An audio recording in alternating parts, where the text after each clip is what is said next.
September 14th, 1982. The narrow mountain roads of Monaco wind like ribbons through the Mediterranean landscape, but on this morning they would become the stage for tragedy. Princess Grace of Monaco, once the golden girl of Hollywood who had traded stardom for a crown, sat behind the wheel of her Rover P6 with her 17-year-old daughter Stephanie beside her. The woman who had embodied perfection on screen was about to discover that fairy tales, no matter how beautiful, always have endings. And sometimes those endings shatter everything. The crash, when it came, destroyed more than metal and glass. It broke the spell that had sustained one of history's most remarkable transformations, revealing the tragic cost of a life lived in pursuit of impossible perfection.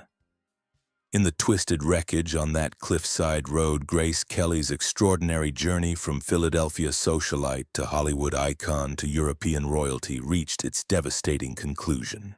But the woman who died that day had been disappearing long before the accident, slowly consumed by the very fairy tale that had made her legendary. This is the story of a woman who proved that fairy tales can come true, but who also discovered they can destroy you. The ice princess who conquered Hollywood and married into royalty paid the ultimate price for perfection. She traded her voice for a crown and spent the rest of her life learning that some cages, no matter how golden, still suffocate the souls trapped inside them. Grace Patricia Kelly was born into perfection's first prison on November 12, 1929. The Kelly household in Philadelphia was where excellence wasn't praised but expected, where children learned that personal worth was measured through achievement and flawless public presentation. Her father, John B. Kelly Sr., had built a construction empire through ruthless ambition, transforming himself from Irish immigrant stock into one of Philadelphia's most powerful men. Her mother, Margaret, a former fashion model who understood that beauty was currency, had married up and intended her daughters to do the same, but with even greater elevation. The Kelly mansion on Henry Avenue was a monument to arrived prosperity, where every detail was calculated to impress and intimidate. Grace grew up surrounded by the kind of East Coast privilege that opened doors but also created suffocating expectations.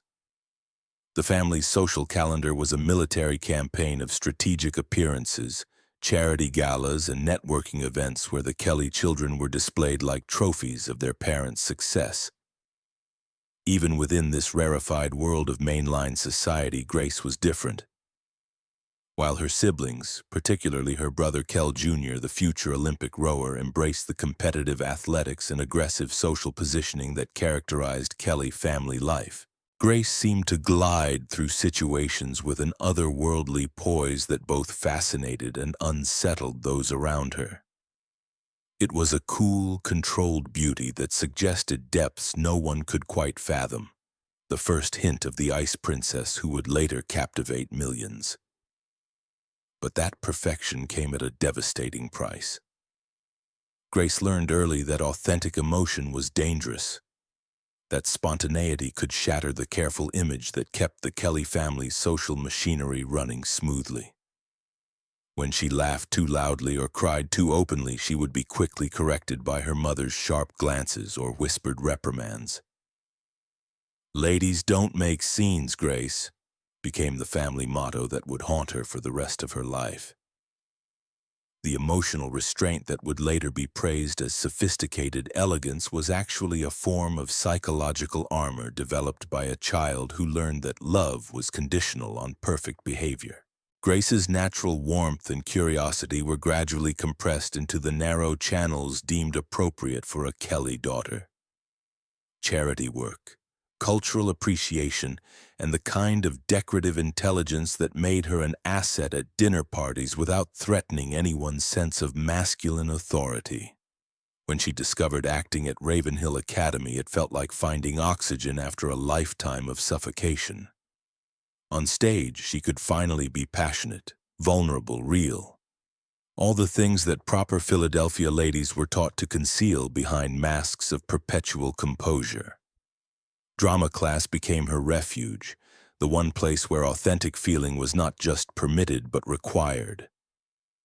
For the first time in her life, Grace could access the full range of human emotion without being corrected or controlled.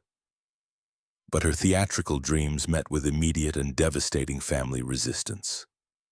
John B. Kelly Sr. had fought too hard to achieve respectability to watch his daughter throw it away on something as disreputable as acting. Professional theater was acceptable for people who had no other options, but a Kelly daughter was expected to marry well and contribute to the family's continued social advancement. The message was delivered with characteristic Kelly directness. Acting was selfish, artistic impulses were self-indulgent, and Grace's duty was to the family's reputation, not her own dreams. The psychological impact of this rejection cannot be overstated. Grace was being told that the one thing that made her feel truly alive was inappropriate and shameful. The family that claimed to love her was systematically destroying the only outlet she had found for authentic self-expression. She learned to pursue her dreams while maintaining the facade of family compliance, developing skills of diplomatic deception that would later serve her in Hollywood studio politics and European royal courts. But she also internalized a devastating lesson that would haunt her entire life, that choosing herself over duty was somehow wrong, that personal fulfillment was a luxury she couldn't afford. The escape route came through the American Academy of Dramatic Arts in New York, where she enrolled in 1947 despite family objections but with grudging financial support. Her parents agreed to fund her education partly because they assumed she would quickly discover that acting was more difficult than she imagined, and return home ready to embrace a more conventional path. They could not have been more wrong about their daughter's determination, but they were correct about the challenges she would face. New York in the late 1940s was electric with post-war possibility, a city where traditional hierarchies were being challenged by new forms of artistic and social expression. But it was also brutally competitive, filled with beautiful young women from across America who had been told they were special, and were now discovering that special wasn't enough. Grace's cool beauty and refined manner, which had made her distinctive in Philadelphia society, proved less marketable in a city where casting directors were looking for raw emotion and working-class authenticity. The rejections were brutal and personal, attacking the very qualities that had always been praised as her greatest strengths. One particularly devastating audition ended with the director telling her agent that Grace had all the emotional range of a beautiful mannequin. Another critic complained that she seemed to be performing even when she was supposed to be having a natural conversation. These criticisms forced Grace to confront a terrifying possibility, that the emotional control her family had demanded had made her unsuitable for the career she desperately wanted. But rejection also taught Grace something crucial about the nature of performance and authenticity.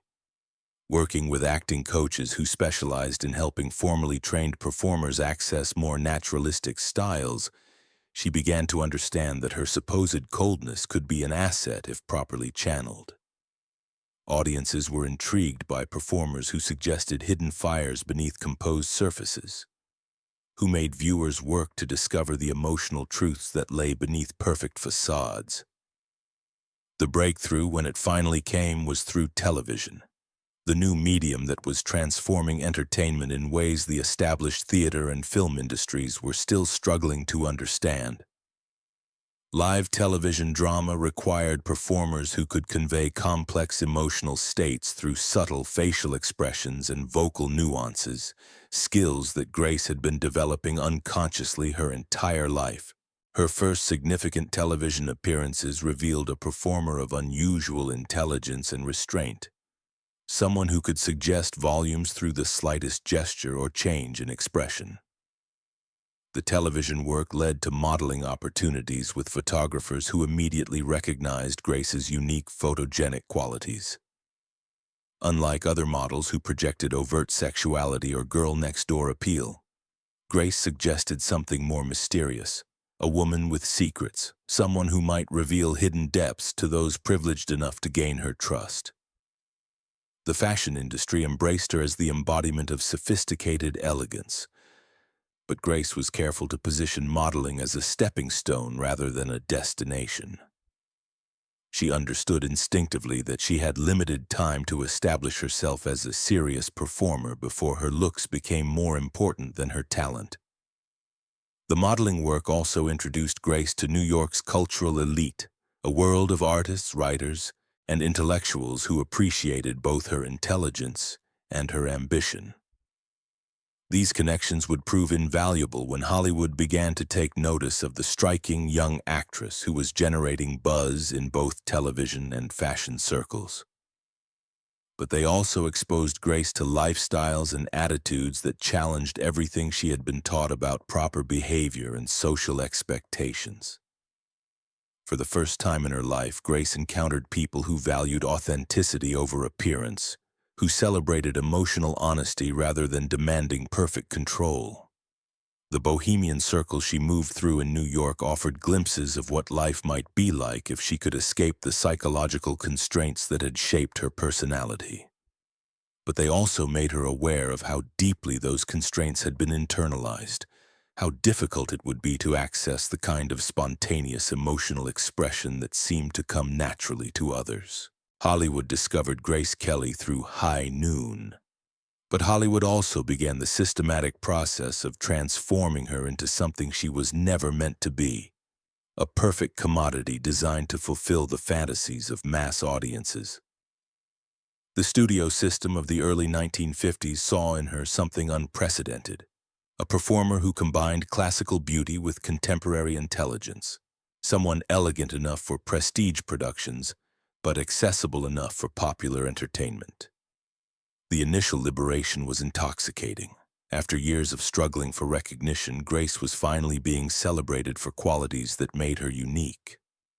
Studio executives immediately understood that she represented something new in American entertainment, European sophistication combined with American accessibility, classical beauty enhanced by modern intelligence. She was valuable precisely because she could elevate the artistic reputation of commercial projects while maintaining broad audience appeal. But studio success also meant surrendering control over her identity in ways that her privileged upbringing had never prepared her for. The publicity machinery that created and maintained star personas was far more sophisticated and invasive than anything Grace had experienced, even in her status-conscious family.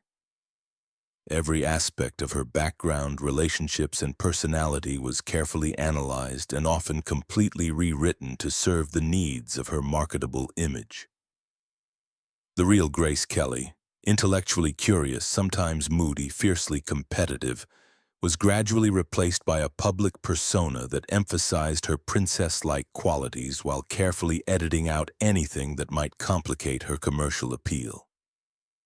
Studio biographers created carefully crafted narratives that bore little resemblance to her actual experiences, transforming her family's social climbing into aristocratic lineage and her hard-won professional achievements into lucky breaks that had fallen into her lap.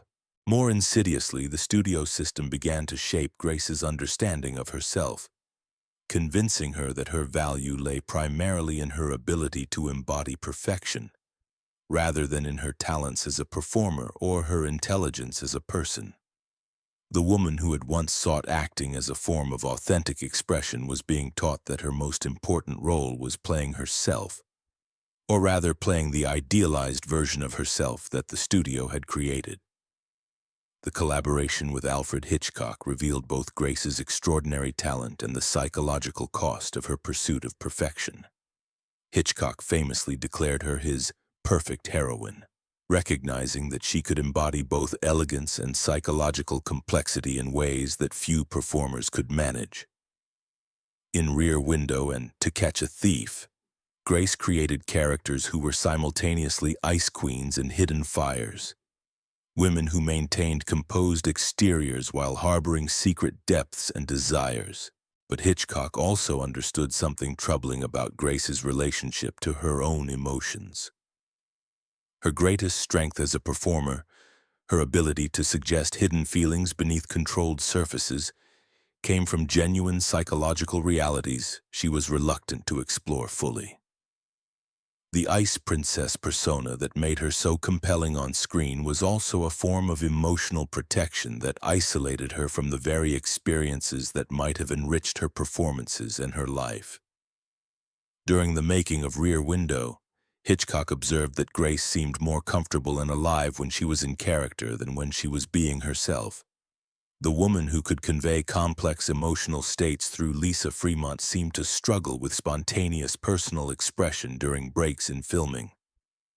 It was as if the performance gave her permission to access feelings that were otherwise forbidden or dangerous. The psychological implications of this pattern were profound and would become more pronounced as Grace's career progressed.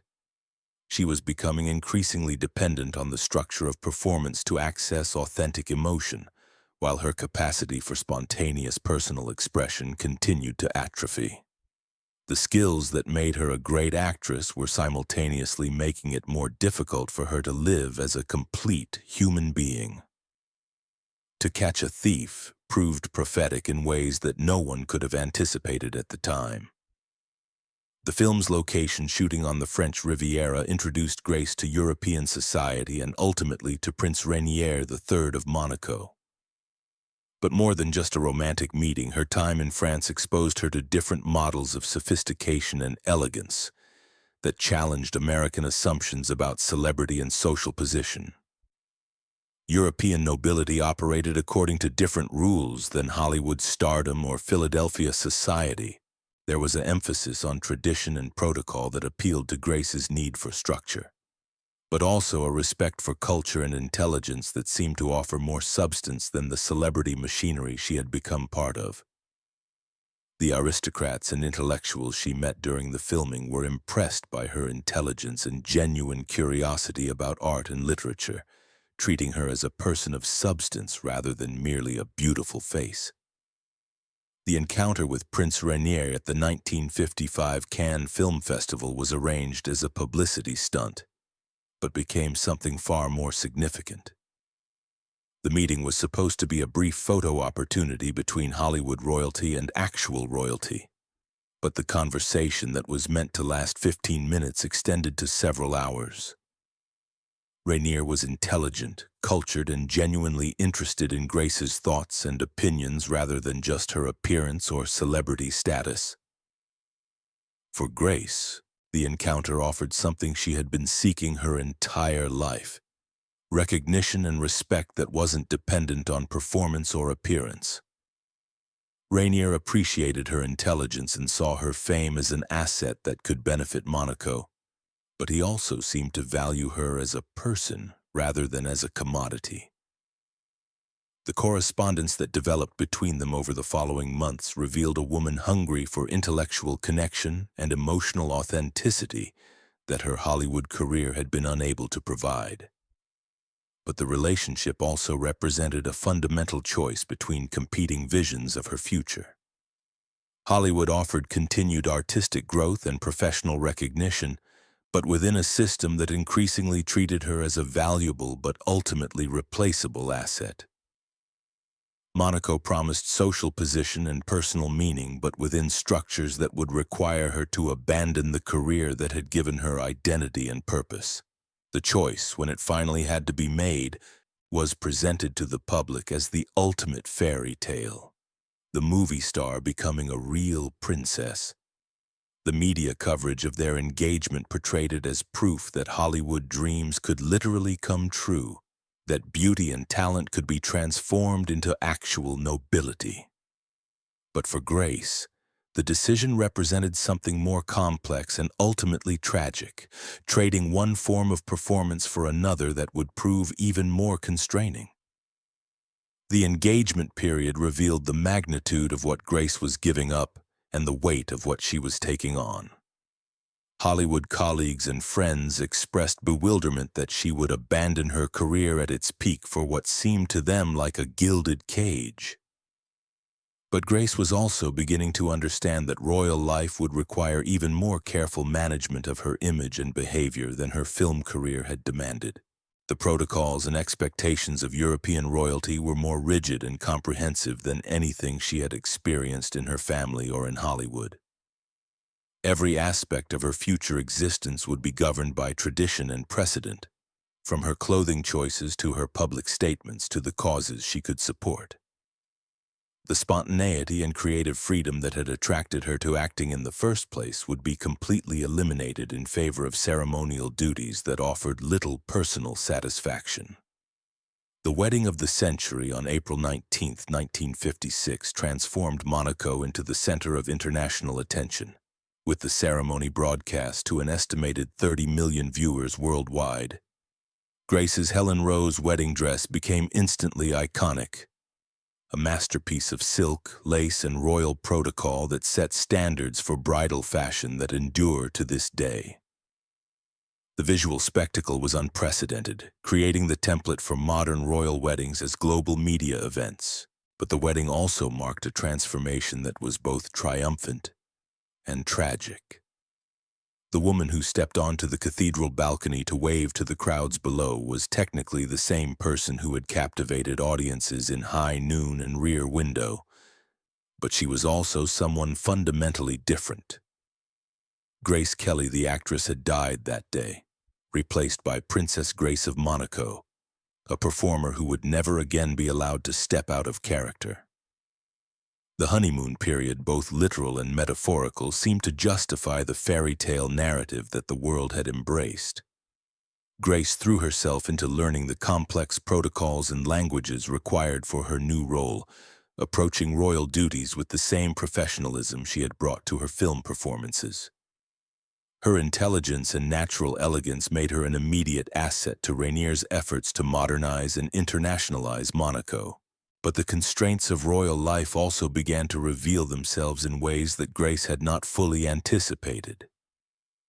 The palace functioned according to rules that had been established centuries earlier, with every decision requiring approval from advisors who prioritized tradition over innovation or personal preference. The woman who had fought for creative control over her film roles found herself with no control over the most basic aspects of her daily existence. More devastating was the gradual realization that her acting career was truly finished. When scripts continued to arrive from Hollywood, including a particularly compelling offer from Alfred Hitchcock to star in Marnie, a role he had developed specifically with her in mind, Rainier made it clear that returning to films would be incompatible with her royal responsibilities. The official explanations emphasized the dignity of her position and the demands of her duties, but Grace understood the deeper truth. Her value to Monaco lay partly in her mystique as the movie star who had chosen love over career. The woman who had once written to a friend, "I dream of a world where I can be myself, not a statue on a balcony," found herself living exactly that constrained existence. The palace balcony where she appeared for state occasions became a powerful metaphor for her life, elevated, admired, but fundamentally isolated from authentic human connection and creative expression. The birth of Caroline in 1957, Albert in 1958, and Stephanie in 1965 provided Grace with new sources of purpose and meaning, but also intensified the pressure to maintain perfect public behavior in yet another arena of her life. As a mother, every aspect of her parenting was subject to international scrutiny and commentary. The press that had once celebrated her professional achievements now focused relentlessly on her domestic life, analyzing her children's behavior for signs of proper royal upbringing, and attributing any perceived shortcomings to her American background or Hollywood past. Grace approached motherhood with the same perfectionist intensity she had brought to acting in royal duties, but she also faced unique challenges that ordinary parents never encountered. Her children would be raised in the public eye, their every milestone and misstep documented by photographers and commentators who saw them as products of the fairy tale marriage rather than as individual human beings with their own needs and personalities. The psychological pressure of raising children under such scrutiny while maintaining her own perfect public image created stresses that Grace struggled to manage privately. She wanted to provide her children with as much normalcy as possible while preparing them for lives that would inevitably be lived in the spotlight. But the demands of royal protocol often conflicted with her maternal instincts, creating internal conflicts that she had no acceptable outlet to express. More troubling was the gradual realization that she was passing on to her children the same patterns of emotional suppression that had shaped her own development. Caroline, Albert, and Stephanie were learning early that spontaneous expression could be dangerous, that their natural impulses needed to be filtered through considerations of public image and royal propriety. Grace watched with growing dismay as her children developed the same careful self-monitoring that had both protected and imprisoned her throughout her own life. The 1960s brought both personal satisfaction and growing frustration as Grace settled into her role as Princess of Monaco. She channeled her considerable intelligence and creative energy into charitable work and cultural projects, establishing the Princess Grace Foundation and supporting artistic endeavors that reflected her continuing passion for the arts. But these activities, while meaningful, could never completely replace the creative fulfillment she had found in acting. Her involvement with various cultural institutions allowed her to work with artists, writers, and intellectuals who appreciated her intelligence and commitment, but it also reminded her constantly of the creative life she had abandoned. Attending theater festivals and film premieres as a patron rather than a participant was a form of exquisite torture. She was close enough to the artistic world to remember what she had given up, but too constrained by royal protocol to actively participate. The letters she wrote to old friends from Hollywood during this period reveal a woman struggling to find genuine satisfaction within the constraints of royal life. She spoke eloquently about her love for Rainier and her children, her pride in Monaco's development under her husband's leadership, and her satisfaction with her charitable work. But she also expressed moments of deep loneliness and regret, wondering what her life might have been like if she had made different choices. The most poignant of these letters was written to her former agent and close friend, expressing her feelings about watching Rear Window on television. "I saw myself on screen tonight and felt like I was looking at a stranger. Someone I used to be, someone I can barely remember being. She seemed so alive, so present, so real. I wonder sometimes if I traded my soul for a crown, and whether any crown is worth that price." The temptation to return to acting never completely disappeared, despite the official prohibition against it. Scripts continued to arrive at the palace, forwarded by her former agents and directors who hoped that circumstances might change. The most significant of these came from Alfred Hitchcock, who spent years trying to convince Grace to star in Marnie, a project he had developed specifically with her psychological complexity in mind.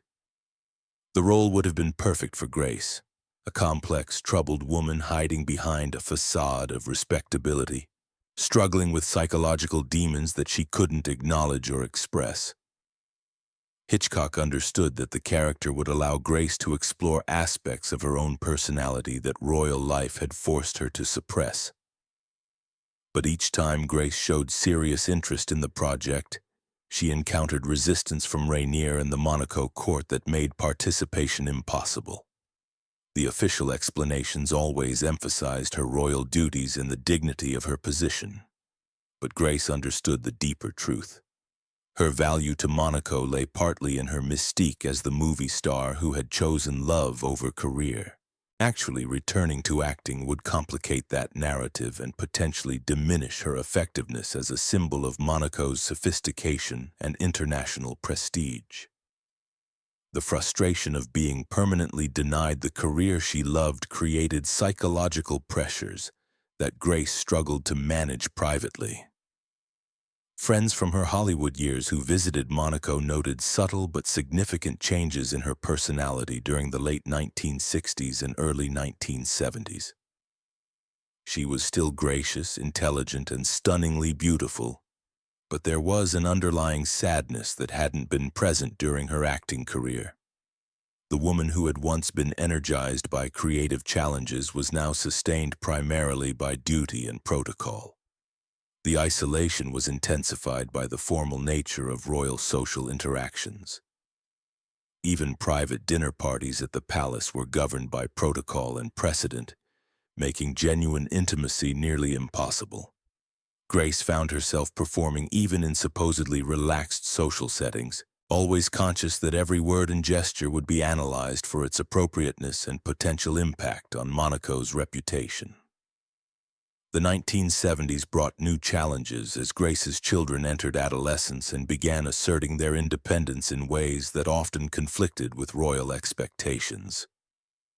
Caroline's teenage years were particularly difficult, marked by rebellious behavior that generated unflattering press coverage and reflected poorly on Grace's parenting. The media scrutiny that had once focused primarily on Grace now extended to her children, creating additional stress for the entire family. Albert's reluctance to embrace his role as heir apparent created succession anxieties that added to the family tensions.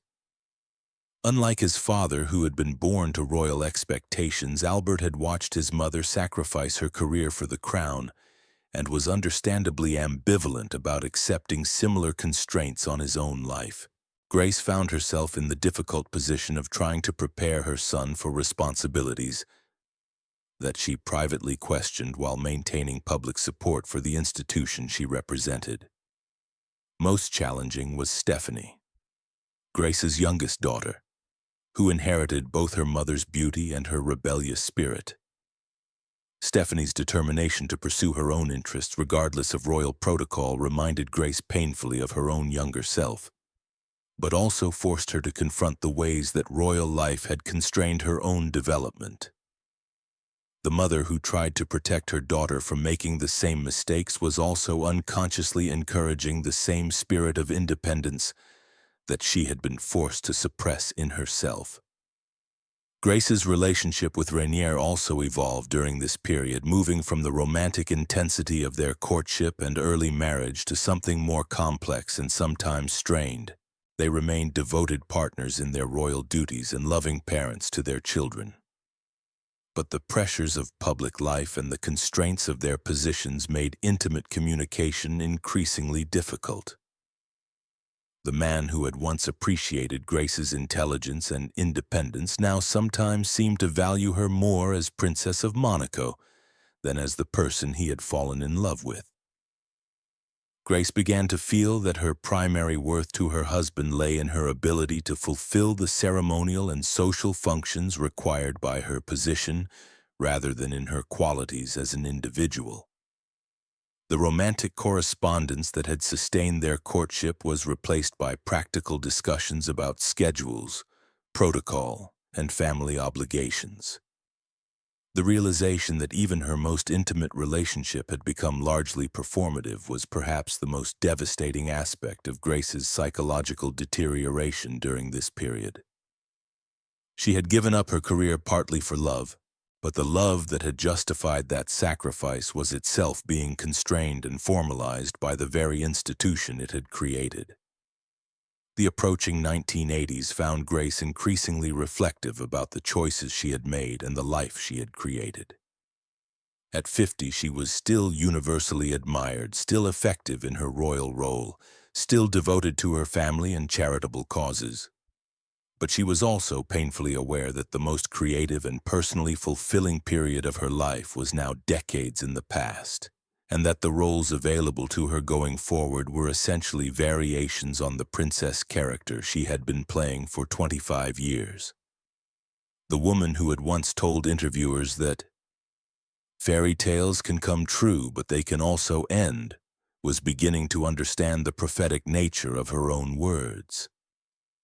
She had achieved the fairy tale transformation from actress to princess, but the fairy tale was beginning to feel more like a beautiful trap than a happy ending. The crown that had once seemed like the ultimate prize was revealing itself to be the most restrictive role she had ever played.